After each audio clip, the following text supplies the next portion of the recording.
Action! May hapon sa tanan. Ako si Roger Sambong, gikan sa Magsaysay, Tinapay, Tibiag. Ug usa ko ka provincial president sa Davao del Sur, ug sa Davao City, ug sa General Santos. Ug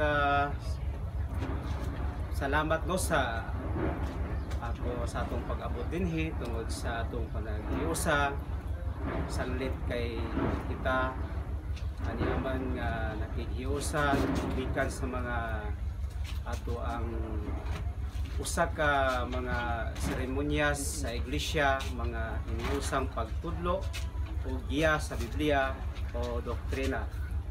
Giaprobahan kini ngadto sa atong General Assembly sa last May 5, 2017 during convention dito sa Santo Tomas kini nahitabo, Davao del Norte.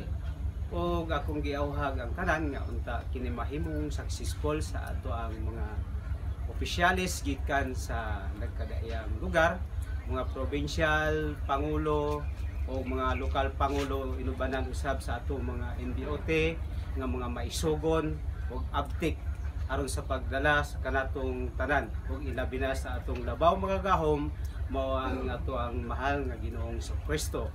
O kining karong hapona nga atong pag-ambitan kining atong pagtulunan. O din sa putob o daghang salamat usbon ko mayong hapon ang